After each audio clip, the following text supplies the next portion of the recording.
नमस्कार दोस्तों, आज हम स्टार्ट करने वाले हैं वर्ल्ड ज्योग्राफी की मैप सीरीज़, जो कि मेरा फेवरेट सब्जेक्ट है। One of my favourite subject, मुझे बहुत पसंद है ज्योग्राफी। और मैं अपने नोट्स से जितना भी कुछ लिखा है आज अफ्रीकन कॉन्टिनेंट के बारे में, वो सब इस वीडियो में बताने वाली हूँ। तो एक एक करके सारे फैक्ट्स हैं, रिवीजन है। जैसे हमने प्रेसिडेंट और वाइस प्रेसिडेंट पॉलिटी में रिवाइज किया, हिस्ट्री में रिवाइज किया, ऐसे ही हम ज्योग्राफी में मैप रिवाइज करेंगे एक एक कॉन्टिनेंट। तो चलिए स्टार्ट करते हैं बिना देरी के अफ्रीकन कॉन्टिनेंट। सबसे पहले हम ये देखते हैं, इसको साउथ सूडान पे जाइए। साउथ सूडान जो है वो लैंडलॉक कंट्री है। सूडान लैंडलॉक नहीं है, साउथ सूडान लैंडलॉक्ड है। मैं इंपॉर्टेंट फैक्ट्स फटाफट रिवाइज कराऊंगी, ठीक है, जो एग्जाम पॉइंट ऑफ व्यू से इंपॉर्टेंट है। तो देख लीजिए, साउथ सूडान और सूडान में से कौन लैंडलॉक्ड है? साउथ सूडान, नॉर्थ सूडान जो नीचे है वो लैंडलॉक्ड है। और सूडान जो है वो रेड सी से कनेक्ट करता है। हॉर्न ऑफ अफ्रीका की कंट्रीज आप कैसे याद रखेंगे? सीड, इसकी एक ट्रिक है सीड करके। सीड मतलब S for Somalia, E for Eritrea, E for Ethiopia and D for the Djibouti, that is called DJ. Okay, and Ethiopia again is landlocked. वहाँ पर सीड कंट्रीज में से इथियोपिया जो है वो लैंडलॉक्ड है। हॉर्न की तरफ देखिए, मैप में आपको दिख जाएगा। मैप लेके बैठिएगा, फटाफट रिवाइज हो जाएगा। इरिट्रिया में एक पोर्ट है मसावा पोर्ट, कैपिटल है इसकी अस्मारा। छोटी छोटी कैपिटल्स भी देखते चलेंगे क्योंकि वो मैच द फॉलोइंग में आती हैं। और इरिट्रिया रेड सी से लगा हुआ है। फिर बुरुंडी देश देखेंगे, बुरुंडी, रवांडा, युगांडा। ये ब्रू कॉफ़ी करके जो मिलती है ना, जैसे हम वैसे याद करेंगे। नीचे सबसे पहले सदन में है ब्रू, बी यानी बुरुंडी, फिर रवांडा बीच में है, फिर युगांडा उसके ऊपर है। और तीनों की तीनों कंट्रीज लैंडलॉक्ड हैं। देन आप एक लंबी सी कंट्री देखोगे, मालावी करके। दो कंट्रीज हैं यहाँ पर, एक मालावी और एक मोजाम्बिक। M1 M2 MZ करके याद कर लो मोजाम्बिक को। मोजाम्बिक बड़ा है, मालावी छोटा है। और मालावी नॉर्थ में है, मोजाम्बिक नीचे है। जो मालावी है वो लैंडलॉक्ड है, मोजाम्बिक लैंडलॉक्ड नहीं है। अब आप एक दो कंट्रीज और देखोगे, Z1 Z2, जाम्बिया और जिम्बाब्वे। जाम्बिया ऊपर है, जिम्बाब्वे नीचे है। मतलब इनमें अगर आ जाए कौन नॉर्थ में है कौन साउथ में है, तो आपको वो भी पता होना चाहिए। जाम्बिया लैंडलॉक्ड है, जिम्बाब्वे भी लैंडलॉक्ड है। मतलब Z1 Z2 में दोनों लैंडलॉक कंट्रीज है, जिम्बाब्वे भी और जाम्बिया भी। जाम्बिया ऊपर है, जिम्बाब्वे नीचे है, ठीक है। जाम्बिया की राजधानी क्या है?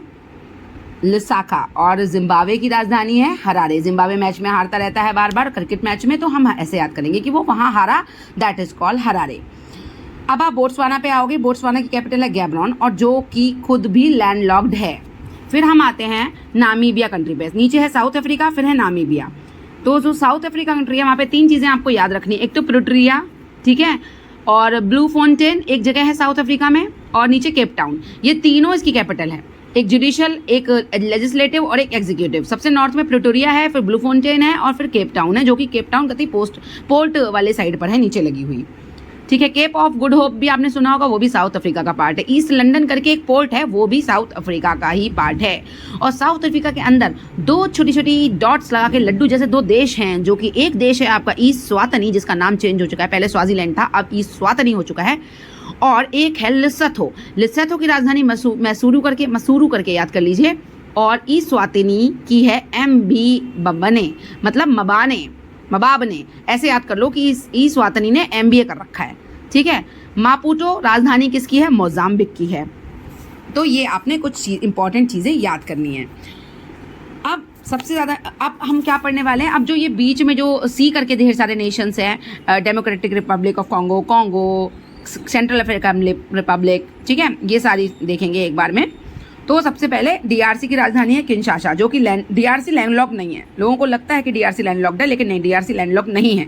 वो किनारे पे आकर अटलांटिक से ओशन शेयर कर देता है। कॉन्गो भी लैंडलॉक्ड नहीं है। कॉन्गो तो साफ दिख रहा होता है मैप में कि वो लैंडलॉक्ड नहीं है। कार लैंडलॉक्ड है, चाड लैंडलॉक्ड है, ठीक है। तो लैंडलॉक्ड इसलिए मैं याद करा रही हूँ कि अगर आपसे ऑप्शन देके 5 कंट्रीज में पूछ लिया इनमें से कौन सी लैंडलॉक्ड नहीं है, तो आपको पता होना चाहिए। तो central African Republic is landlocked, Chad is landlocked, पर DRC और कॉन्गो बोथ नॉट लैंडलॉक्ड। अब नाइजीरिया और नाइजर दो कंट्रीज हैं ना, N से। ऊपर है नाइजर और नीचे है नाइजीरिया। नाइजीरिया की राजधानी अबूजा और नाइजर की राजधानी है नियामे। कैपिटल्स भी थोड़ी थोड़ी देखते चले, मैप का यही काम है, मैप में यही करना होता है। तो नाइजीरिया नीचे है सदन में, और नाइजीरिया लैंडलॉक्ड नहीं है, वो वाटर को टच करता है, लेकिन नाइजर लैंडलॉक्ड है। चाड से बगल में बॉर्डर शेयर कर रहा है, आप चाड के बगल में देखेंगे। और नाइजर जो है वो लैंडलॉक्ड कंट्री है, ठीक है। अब आ जाइए माली पे। माली भी लैंडलॉक्ड है, ठीक है। बाकी Mauritania, Western Sahara, Morocco, Algeria, Libya, Tunisia, Egypt, they are not landlocked. ये सारे मेडिटेरियन सी से, अटलांटिक से, रेड सी से बॉर्डर शेयर कर रहे हैं, तो माली लैंडलॉक्ड है, ठीक है। बाकी सब किनारे किनारे छोटे छोटे छोटे छोटे जो सेनेगल है, गाम्बिया है, सेनेगल की राजधानी डकार है, पूछ चुका है मैच द फॉलोइंग में। ये वाली जो वेस्ट कोस्ट ऑफ अफ्रीका है ये इंपॉर्टेंट हो जाती है क्योंकि यहाँ से राजधानियां बार बार पूछते हैं। गिनी, सियरा लियोने जिसकी राजधानी है फ्री टाउन, लाइबेरिया जिसकी राजधानी है मोनरोविया, फिर है घाना जिसकी राजधानी अकरा, GTB 3 देश हैं, घाना, टोगो, बेनिन। ऐसे करके याद करने हैं, हमें याद तो करने ही पड़ेंगे क्योंकि कहीं भी पूछे जा सकते हैं, तो थोड़ा हमें आइडिया होना चाहिए। सुएज कनाल की 4 लेक जो कि NCERT में गिवन है और वो एग्जाम में पूछी जा चुकी है, इसलिए वो इंपॉर्टेंट हो जाती है। सुएज कनाल पे 4 लेक हैं। सबसे पहले नॉर्थ में है अल मंजिला, फिर टिम शाह, फिर ग्रेट बिटर और लास्ट में है लिटिल बिटर। ये चारों लेक के नॉर्थ से साउथ ऑर्डर आ चुके थे, तो आप सोच सकते हो कितना डीप में क्वेश्चन पूछा हुआ था। एस्वन डैम कहाँ है? एस्वन डैम नाइल रिवर पे है। सबसे लंबी नदी यहाँ की और दुनिया की भी नाइल रिवर ही है। नाइल रिवर 2 नदियों से मिलकर बनी है, ब्लू नाइल और व्हाइट नाइल। अब ब्लू नाइल निकलती है लेक ताना से, ठीक है, और व्हाइट नाइल निकलती है लेक विक्टोरिया से, ठीक है। एस्वान डैम नाइल नदी पर है, लेक नसार यहाँ पर बना हुआ है, ठीक है। और लेक असल कहाँ पर है? वो जिबूती में है, मतलब डीजे, मैंने तो डीजे कोड वर्ड बना रखा है जिबूती का, ठीक है। लेक तुर्काना जिसको लेक रोडोल्फ भी बोलते हैं, जो कि रिफ्ट वैली लेक है, वो केनिया में है। फिर उसके बाद नॉर्थ से साउथ पढ़ा रही हूँ मैं। तुर्काना एक रिफ्ट वैली लेक है, ये भी आपको याद रखना है, और केनिया में। 2 फैक्ट हो गए तुर्काना से, और इसका दूसरा नाम रोडोल्फ भी है। सेकंड आपका एल्बर्ट और एडवर्ड, ये भी 2 लेक्स हैं। पहले एल्बर्ट है, फिर एडवर्ड है, ये भी रिफ्ट वैली लेक है, ठीक है। ये युगांडा और DRC के बॉर्डर पे मिलेंगे आपको। सेकंड लॉन्गेस्ट लेक है आपकी, सेकंड लार्जेस्ट लेक है और सबसे लॉन्गेस्ट भी टंगानाइका, ठीक है। ये तंजानिया, DRC, बुरुंडी और जाम्बिया 4 कंट्रीज के बॉर्डर पे है लेक टंगानाइका। ये second largest fresh water lake है। पहली कौन सी बताइएगा कमेंट सेक्शन में, जो कि नॉर्थ अमेरिका में है, आप मुझे कमेंट सेक्शन में बताइएगा। सेकंड लार्जेस्ट यहाँ पर है फ्रेश वाटर। और अफ्रीका की सबसे लंबी लेक है आपकी लेक टंगानाइका। अब आती है लेक मालावी, तो मालावी कहाँ होगी? अब ये तो नहीं पूछेगा आपसे मालावी कहाँ होगी लेक, ऑब्वियस मालावी कंट्री के पास में होगी, ठीक है। मालावी मोजाम्बिक और तंजानिया के पास में है। ये अटाबारा एक रिवर है, वो की ट्रिब्यूटरी है नाइल की। ये अलग अलग फैक्ट्स हैं, आपको मैंने एक जगह इकट्ठे करके अपने नोट्स बना रखे हैं, आप भी चाहो तो अपने नोट्स बना लो, एग्जाम से पहले फटाफट पढ़ सकते हो। लेक विक्टोरिया के बारे में सबसे इंपॉर्टेंट फैक्ट ये है कि ये रिफ्ट वैली का पार्ट नहीं है। क्या याद करना है? रिफ्ट वैली का पार्ट कौन सी लेक नहीं है? लेक विक्टोरिया नहीं है। तुर्काना थी, एल्बर्ट थी, एडवर्ड थी, टंगानाइका थी, everybody was the part of rift valley. लेकिन हमारी प्यारी सी लेक विक्टोरिया रिफ्ट वैली का पार्ट नहीं है। ये क्वेश्चन आ चुका है, ठीक है।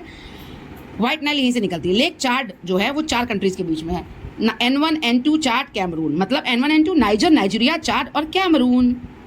माली देश के अंदर एक लेक है जिसको कहते हैं लेक फैग्यूबाइन, जो कि मैप में आपको नहीं दिख रहा होगा और एटलस में भी आपके ऑक्सफोर्ड के नहीं होगा, लेकिन फिर भी नोट कर लीजिए क्योंकि न्यूज़ में था। और ये लेक जल्दी जल्दी सूख रहा है, इसलिए ये न्यूज़ में था, ठीक है। अब हम देखते हैं नाइजर रिवर। नाइजर रिवर कहाँ से?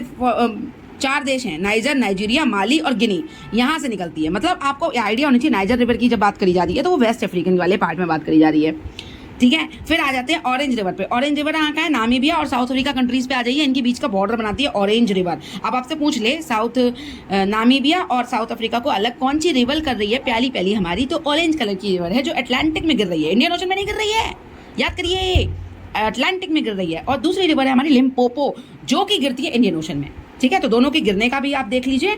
और लिम्पोपो जो है वो साउथ अफ्रीका वर्सेस जिम्बाब्वे के बीच में बॉर्डर बना रही है और साउथ अफ्रीका वर्सेस बोट्सवाना के बीच में भी बना रही है, ठीक है। और कैप्रिकॉन को ट्वाइस काट रही है हमारी लिम्पोपो प्यारी सी रिवर।